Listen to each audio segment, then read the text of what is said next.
Olá, aqui é a Ju, tudo bem? Eu tô morrendo de saudade de gravar os vídeos e resolvi que, como as coisas foram se acumulando, eu acabei ficando cada vez mais distante. Então eu falava assim, não, eu vou fazer vídeos do mês lidos de tal mês. E aí foi ficando tão afastado com tanta leitura acumulada que eu falei, se eu não começar de algum lugar, eu não começarei mais. Então eu resolvi pegar algumas leituras que eu fiz e ir mostrando aos poucos. Enfim, não sei exatamente, não vou dividir por meses, leituras de junho, maio, abril, porque isso já perdeu o ponto, né? Já passamos do ponto disso voltar. Não tem como eu acumular tudo. Então eu vou falar sobre algumas leituras que eu fiz nos últimos tempos que me marcaram. Não sei se eu vou conseguir dividir esse vídeo, se vai ser tudo nesse vídeo. Então eu vou deixar acontecer para poder ver no que vai dar. Pelo menos assim eu volto de alguma forma a fazer os vídeos. Eu vou falar primeiro de um livro que eu li agora há pouco, semana passada, chamado Primeira História do Mundo, do Alberto Mussa. Eu estava muito interessada nesse livro por várias razões, né? Ele faz parte de um projeto do Mussa de fazer 5 compêndios, assim, 5 histórias ligadas a um romance policial, a um tipo de romance policial de cada século do Brasil, né?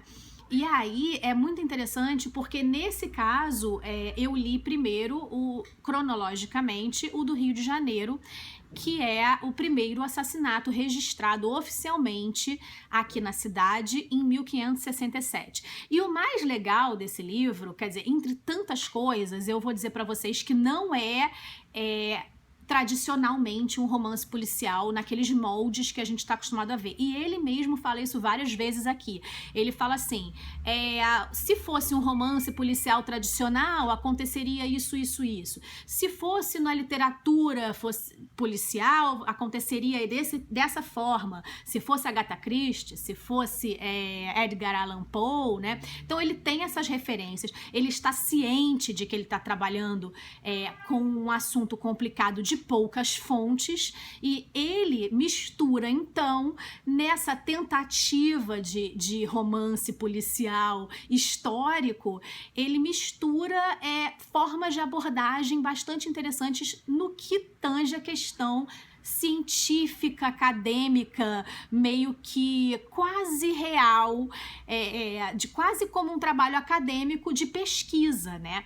Então, assim, isso é que eu acho que enriquece o livro. É um livro muito pequeno e ele me fez pensar o quão interessante é a história do Rio de Janeiro e do Brasil no início das incursões, né? Portuguesas, francesas, holandesas, as incursões mesmo, as mudanças dos indígenas de localidade, porque alguns iam se afastando, né, para o centro para fugir daquela questão da ocupação costeira, né, dos colonizadores.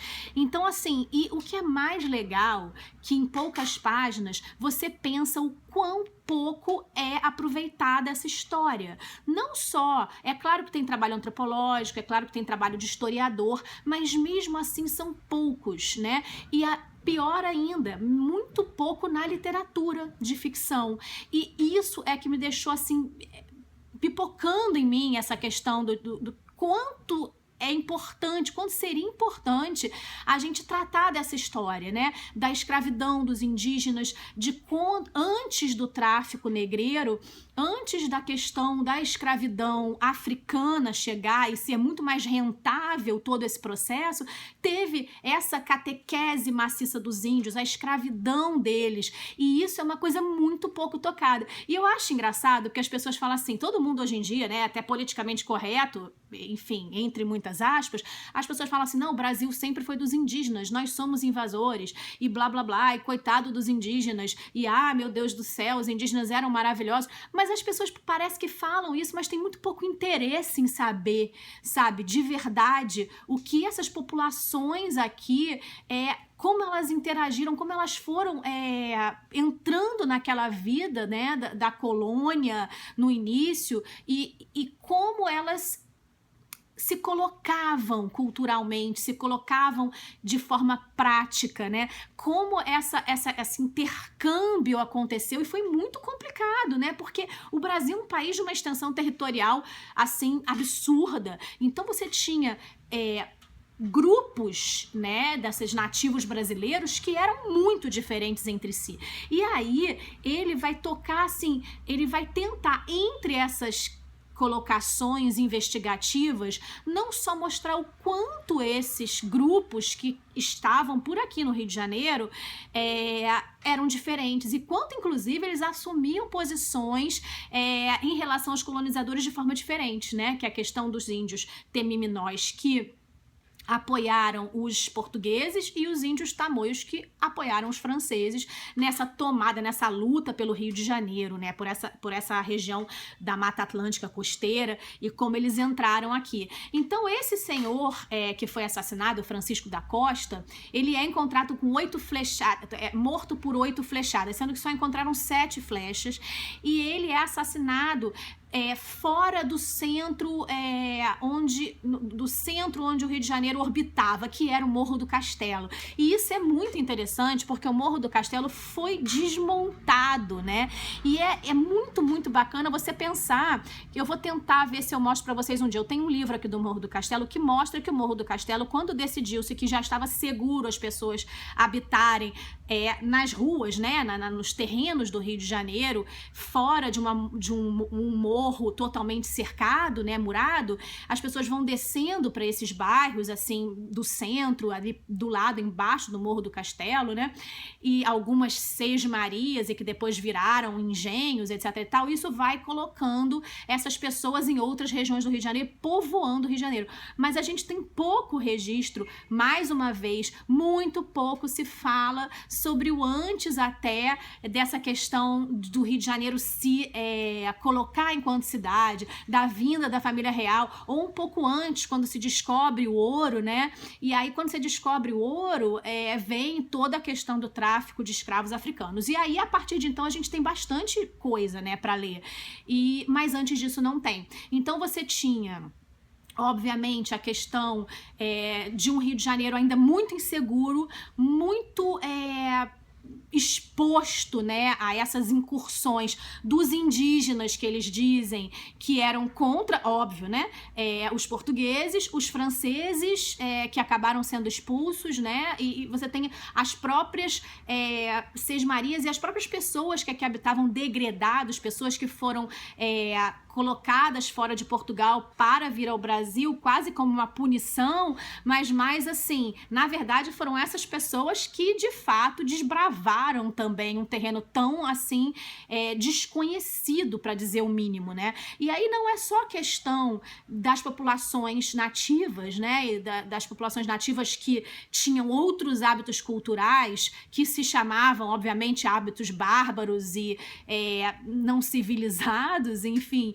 e ao mesmo tempo eram populações que tinham toda uma organização, né, de vivência que bate diretamente com os europeus. Então você tem uma cidade que mora no Morro do Castelo, e mais uma vez eu me perdi, obviamente. O que eu queria falar do Morro do Castelo é que quando o Morro do Castelo não era mais não era mais necessário morar intramuros, o Morro do Castelo é desmontado, né? E lá tinha a primeira igreja, a primeira sé, e aí pessoas que viviam. E é claro que nesse momento que o morro foi desmontado, o Morro do Castelo tinha uma população mais pobre. Aí você começa as desapropriações, né, para transformar o Rio de Janeiro numa cidade civilizada. E aí, mais uma vez, o Morro do Castelo entra com essa questão nossa, dessa arquitetura de uma destruição, que para entrar um novo você tem que tirar, tem que demolir, etc e tal, e aí existe uma lógica totalmente arbitrária de quem sai e quem fica, não é?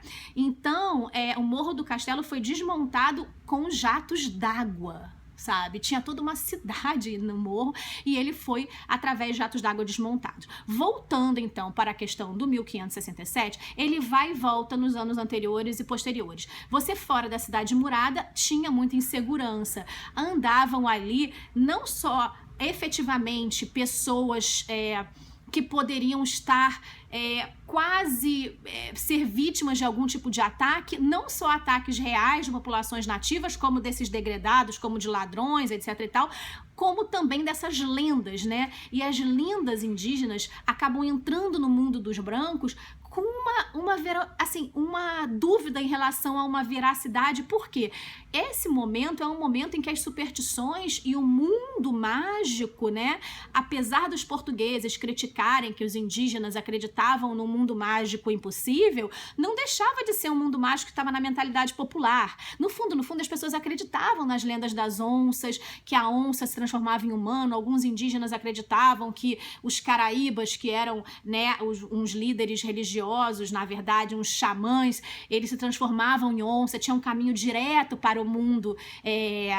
onde não se tem o mal, né, que é meio que sua alma não ficaria vagando. Então, uns índios cometiam canibalismo para liberar essa alma para esse mundo diretamente. Tinha outros índios que só comiam os inimigos. E, enfim, é muito rico, né? É muito rico. E dentro dessa noção do que era o Rio de Janeiro, o Alberto Mussa vai esmiuçando todo e qualquer possível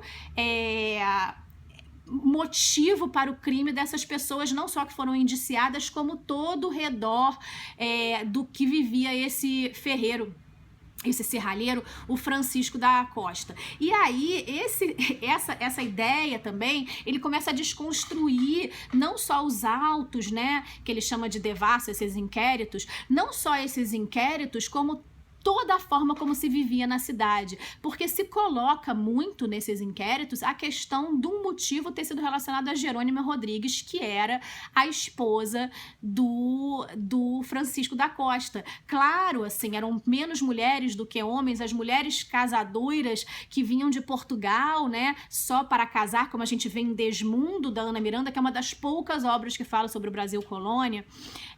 Você vê que tem pouca mulher, muitas mulheres são violadas, enfim, um hábito extremamente corriqueiro na época, né? E aí os brancos tinham escravas indígenas nas quais eles também tinham filhos, e tem toda essa questão da nomenclatura, caboclo, mameluco, né? Então, assim, é muito interessante.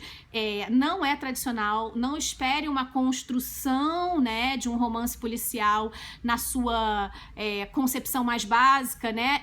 Parece até mais um texto histórico, né, uma pesquisa histórica de documentos de fontes primárias do que um romance policial. Ele só vai se aproximar de um romance policial mais no final, quando ele começa a tentar fechar tudo que ele colocou. O suspeito 1, o suspeito 2, e na cidade era um hábito, né, você delatar as pessoas, era um hábito você acusar as pessoas publicamente, então teve muita acusação. Então, assim, o primeiro acusado não foi o que no final das contas acabou sendo o principal, o suspeito mesmo. Tiveram 10 pessoas pelo menos, e todas essas pessoas tinham motivos, e aí ele vai colocando isso mais no final de uma forma um pouco mais estruturada. Mas antes disso, me parece mais ainda exatamente essa investigação de fontes primárias históricas. E aí você fica meio confuso, né? Um pouquinho, você parece o que é real, o que não é, mas ele vai explicar isso melhor aqui no final. Eu acho que vale muito a pena, porque me deu muita vontade, muita pena de não ter material, e se alguém souber sobre de romances, de literatura de ficção, que fale sobre essas populações indígenas, que seja, né? Não tô tirando documentos como o do Hans Staden, ou a controvérsia que vem depois, né? Que é a questão da escravidão indígena, quem tem alma, quem não tem, os índios ou os escravos. Então, assim, isso é uma discussão muito bacana, mas romances mesmo, que eu só vejo a partir do momento da escravidão africana, eu não vejo da questão da escravidão indígena, e isso é uma coisa muito bacana de se aprender, e nessas poucas páginas eu fiquei, assim, sedenta por mais informações.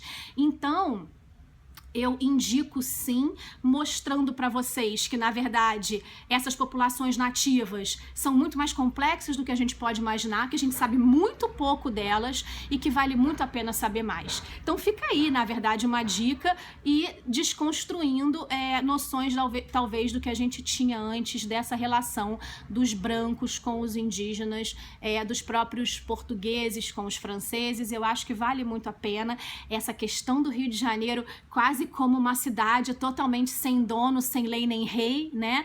Então vale a dica. Eu espero que vocês gostem e até mais. Beijo!